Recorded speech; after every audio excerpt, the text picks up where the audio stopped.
Hello friend, સ્વાગત છે તમારું મારી સ્ટડી યુટ્યુબ ચેનલમાં. આજે આપણે રેલવે ગ્રુપ ડીની એક્ઝામના લગતા વિજ્ઞાન અને ટેકનોલોજી ટોપ 20 MCQ સોલ્વ કરીશું.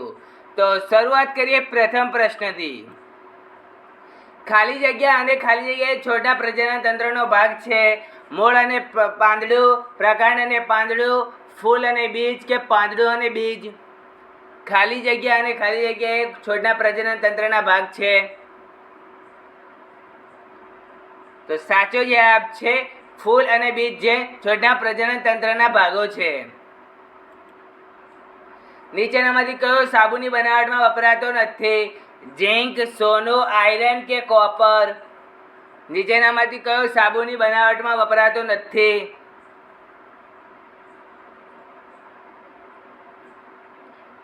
તો સાચો જવાબ છે સોનું, જે સાબુની બનાવટમાં વપરાતું નથી. જ્યારે ઝીંક, આયરન અને કોપર એ સાબુની બનાવટમાં વપરાય છે. જો કોઈ પદાર્થ પર લાગતું બળ કોઈ સ્થળાંતરનું કારણ ન બને તો તે થયેલ કાર્ય ખાલી જગ્યા છે. શૂન્ય, અનંત, 1 કે -1? જો કોઈ પદાર્થ પર લાગતું બળ કોઈ સ્થળાંતરનું કારણ ન બને તો તે થયેલ કાર્ય ખાલી જગ્યા છે. તો સાચો જવાબ છે તો શૂન્ય હશે થયેલું કાર્ય. ખાલી જગ્યાએ ઉધરસ અને છીંક જેવી અનૈચ્છિક વસ્તુ પ્રવૃત્તિઓને નિયંત્રિત કરે છે. મજ્જાસ્તર, બૃહદ મસ્તિષ્ક, મજ્જાસેતુ કે અનુમસ્તિષ્ક? ખાલી જગ્યાએ ઉધરસ અને છીંક જેવી અનૈચ્છિક પ્રવૃત્તિઓને નિયંત્રિત કરે છે.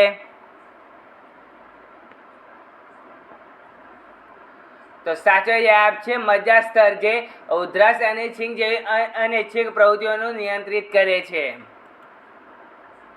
શુષ્ક ફાટેલા ચૂના ઉપર ક્લોરીનની પ્રક્રિયાથી નીચેનામાંથી શું બને છે? Calcium oxide, hydrochloric acid, calcium chloride કે વિરંજક ચૂર્ણ? શુષ્ક ફાટેલા ચૂના પર ક્લોરીનની પ્રક્રિયાથી નીચેમાંથી શું બને છે?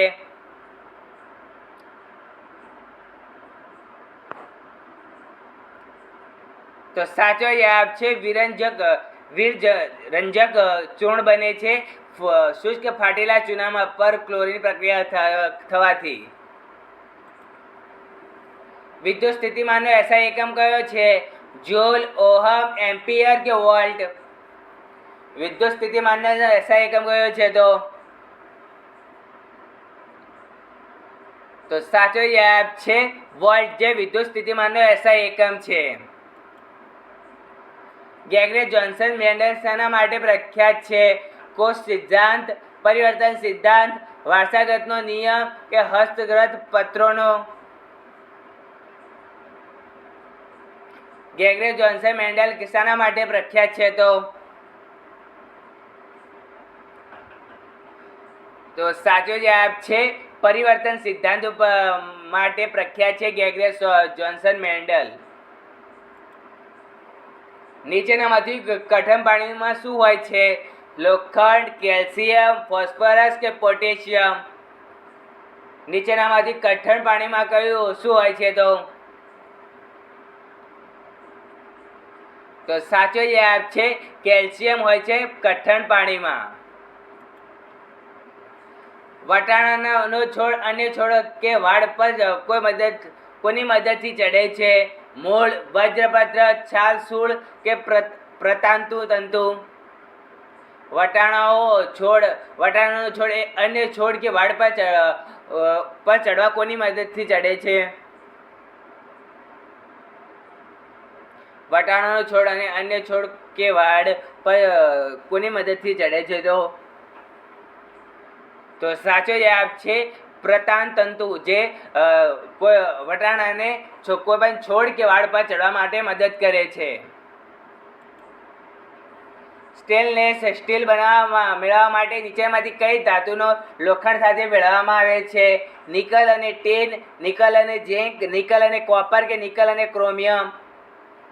સ્ટેનલેસ સ્ટીલ મેળવવા માટે નીચેનામાંથી કઈ ધાતુનો લોખંડ સાથે ભેળવવામાં આવે છે?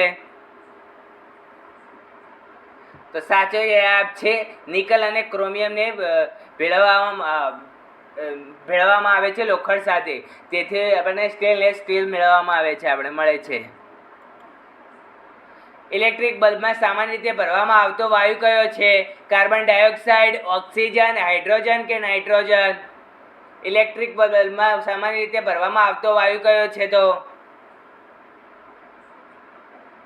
તો સાચો જવાબ છે નાઇટ્રોજન, જે ઇલેક્ટ્રિક બલ્બમાં સામાન્ય રીતે ભરવામાં આવતો વાયુ છે. ઇલેક્ટ્રોનની શોધ કોણે કરી હતી? નિલ્સ બોહરે, ગોલ્ડ સ્ટીને, જે ચેડવિકે કે જે થોમ્સને? ઇલેક્ટ્રોનની શોધ કોણે કરી હતી?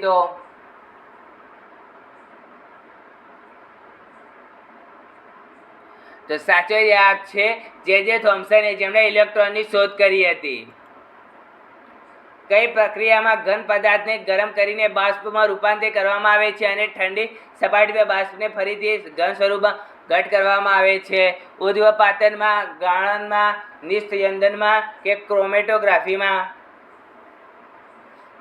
કઈ પ્રક્રિયામાં ઘન પદાર્થને ગરમ કરીને બાષ્પમાં રૂપાંતરિત કરવામાં આવે છે અને ઠંડી સપાટી પર બાષ્પને ફરીથી ઘન સ્વરૂપમાં ઘટ કરવામાં આવે છે? તો સાચો જવાબ છે ઉર્ધ્વપાતનમાં, જેમાં ઘન પદાર્થને ગરમ કરીને બાષ્પમાં રૂપાંતરિત કરવામાં આવે છે અને ઠંડી સપાટી પર બાષ્પને ફરીથી ઘન સ્વરૂપમાં ઘટ કરવામાં આવે છે. તે ઉર્ધ્વપાતનમાં કરવામાં આવે છે. નીચેનામાંથી કયું નિયમન વર્તુળાકાર ગતિનું ઉદાહરણ છે?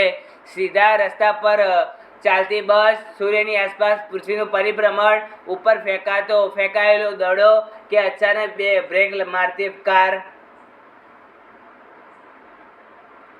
નીચેનામાંથી કયું નિયમિત વર્તુળાકાર ગતિનું ઉદાહરણ છે? તો સાચો જવાબ છે સૂર્યની આસપાસ પૃથ્વીનું પરિભ્રમણ, જે નિયમિત વર્તુળાકાર ગતિનું ઉદાહરણ છે. જાતિઓમાં મુખ્યત્વે ભિન્નતા શાના કારણે જોવા મળે છે? પરિવર્તન અને આનુવંશિકતાના પુનઃસંયોજનથી, તાપમાનના ફેરફારથી, ઓક્સિજનના ઉપલબ્ધતાથી કે પાણીનું પ્રમાણથી? જાતિઓમાં મુખ્યત્વે ભિન્નતા શાના કારણે જોવા મળે છે? તો સાચો જવાબ છે પરિવર્તન અને આનુવંશિકતાના પુનઃસંયોજનથી આપણને જાતિઓમાં મુખ્યત્વે ભિન્નતા જોવા મળે છે. નીચેનામાંથી કયો સજીવ પુનર્જનન માટે સૌથી વધુ ક્ષમતા ધરાવે છે? અમીબા, પ્લેનેરિયા, હાઇડ્રા કે પેરામિશિયમ? નીચેનામાંથી કયો સજીવ પુનર્જનન માટે સૌથી વધુ ક્ષમતા ધરાવે છે? તો સાચો જવાબ છે પ્લાનેરિયા, જે પુનર્જનન કે રિજનરેશન માટે વધુ ક્ષમતા ધરાવે છે. સૌથી વધુ પ્રતિક્રિયાશીલ ધાતુ કઈ છે? લોખંડ, ઝીંક, તાંબુ કે પોટેશિયમ? નીચેનામાં સૌથી વધુ પ્રતિક્રિયાશીલ ધાતુ કઈ છે? તો સાચો જવાબ છે પોટેશિયમ, જે સૌથી વધુ પ્રતિક્રિયાશીલ ધાતુ છે. નેપ્થાલિનના સંપૂર્ણ દહનથી શું ઉત્પન્ન થાય છે? કાર્બન મોનોક્સાઇડ, કાર્બન ડાયોક્સાઇડ અને હાઇડ્રોજન, સોડિયમ ડાયોક્સાઇડ કે મિથેન?